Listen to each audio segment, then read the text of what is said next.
Good morning. Good morning. I I have just had the most amazing, phone call this morning. Just amazing experience. Um, and I have to share it. I was like, am I going to share it? No, I'm not going to share it. I don't know, but I have to. In my morning meditation, the Lord places people on my heart, and I pray for them. And one of my oldest friends, not oldest as we've known each other for quite a long time, but she's in her 80s. And this is my friend. And she just was on my heart. And she accidentally called me this morning at like 5:30. And so, of course, I called her back. I said, how are you? And she thought she woke me. And we just laughed and talked and prayed. And she was not going through something, traumatic or anything. Just needed a friend and a reminder that it's about relationship and not religion. I promise you, because she just wanted to make sure that God was with her and that she was making, you know, just give her some peace in what she was going through and the next move that she was making. And it was phenomenal. Just phenomenal. So that's my testimony because, as she said, her day is going to be amazing. My day is like in the moment of thinking about her, she accidentally called me, and that's just how our God works. We're reading Leviticus chapter 17. Thank you for listening to my testimony because I love people so much, and the love that I have is not a natural love. Like I just woke up just love people. It's the love of God that's in my heart. It's the love of the Most High. Like He loves. He is like you. We may think He's not looking. He's not paying attention, but He is. Clearly, He is. Placed her on my heart, like her face, all of our moments that we were together just placed right on my heart. And I said, well, Lord, I'm going to call her. I'm going to see how she's doing. And in the same moment, she called me. And the last time we spoke, we prayed together 3 years ago. 3 years ago. And, okay, I'm going to go into it. I'm not exactly sure what this one is about, so let's just see. Leviticus chapter 17, verse 1. Adonai said to Moses, speak to Aaron and his sons, and to all the people of Israel. Tell them that this is what Adonai has ordered. When someone from the community of Israel slaughters an ox or a lamb, or go inside or outside the camp without bringing it to the entrance of the tent of meeting, to present it as an offering to Adonai before the tabernacle of Adonai, he is to be charged with blood. He has shed blood that a person, and that person is to be cut off from his people. This reason, this the reason for this is so that the people of Israel will bring their sacrifices that they sacrifice out in the field, so that they will bring them to Adonai, to the entrance of the tent of meeting, to the priests, and sacrifice them as peace offerings to Adonai. The priest will splash the blood against the altar of Adonai at the entrance of the tent of meeting and make the fat go up in smoke as a pleasing aroma for Adonai. No longer will they offer sacrifices to the goat. Wow, it says goat demons, before whom they prostitute themselves. This is a permanent regulation for them through all their generations.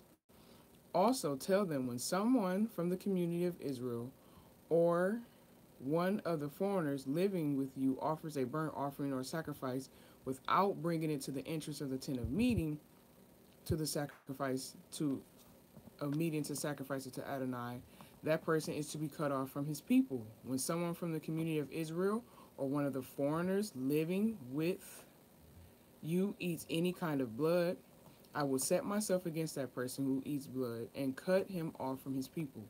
For the life of a creature is in the blood, and I have given it to you on the altar to make atonement for yourselves. For it is the blood that makes atonement. This is the definition here. This is why I've pointed out atonement every single time we read Leviticus. For the blood is what makes atonement because of the life. This is why I told people of Israel, None of you is to eat blood, nor any foreigner living with you to eat blood. That's verse 12 of Leviticus 17 in the complete Jewish Bible. Verse 13, when someone from the community of Israel or one of the foreigners living with you hunts and catches game, whether animal or bird, that may be eaten, he is to pour out its blood and cover it with earth. For the life of the creature is the blood of its life. Therefore I said to the people of Israel, you are not to eat blood of any creature, because of the life of every creature is its blood. Whoever eats it will be cut off. Anyone eating an animal that dies naturally or is torn to death by wild animals, whether he is a citizen or a foreigner, is to wash his clothes, bathe himself in water. He will soon be unclean. He will be unclean until evening. Then he will be clean. But if he doesn't wash them or bathe his body, he will bear the consequences of his wrongdoing. My goodness. Other nations were and continue to today drink blood. Even people order their steak with bloody. It's not kosher, people. That's not okay. The life of the animal is in the blood. So you're technically, I don't even know how to explain it. It's just gross. That's my word for it.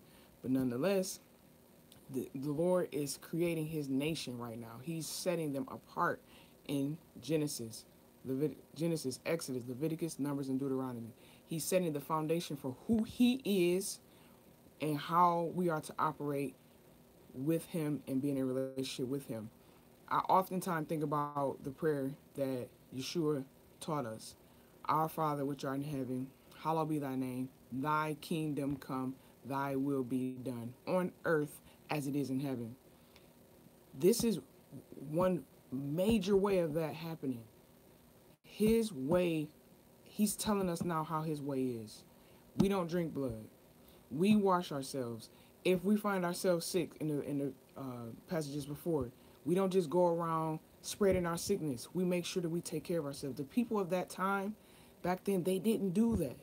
They had no type of, I don't even know, not.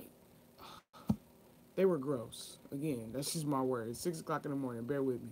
But they had no kind of etiquette, no kind of, no class, no type of making sure that people were not being sick and eating. They didn't wash their hands. You wonder why he always says bathe and wash your clothes? They didn't bathe and wash their clothes.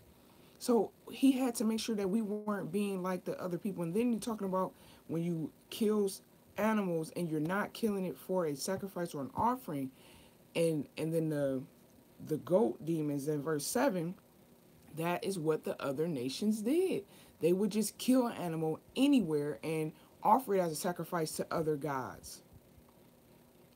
He's like, no, my people, if you're going to be my people, called by my name, this is how you're going to worship me. This is how you go to a specific place and worship. It's amazing. It's amazing. And then I also want to make sure we understand when he says cut off, have you ever, and I'm talking to people who have a relationship with God, have you ever done anything and then you felt the disconnect? Have you ever felt the disconnect? Like, oh my goodness, why did I do that? I know you're going to be so mad at me. I can't go to church. Or when you go, you really can't really enter in. You can't lift your hands like you did last week when everything was good. That's the experience that we experience now of being cut off. Back then, they literally were cut off. Why? Because they were the foundation.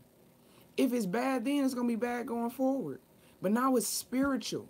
It's a spiritual cutoff. He's not going and knocking people out with all that lightning and thunder and that happened yesterday. No, it's a spiritual disconnect, and it's not even him that's doing it. Light and dark cannot dwell in the same place. It's a fact. Turn the light on in your room. The only places that are dark are where the light is being hidden from it. You move that box or you move that chair, light is there. Promise you that. That is my time. I love you. But more importantly, he loves you. This is about relationship, not religion. You will have a great day. Peace.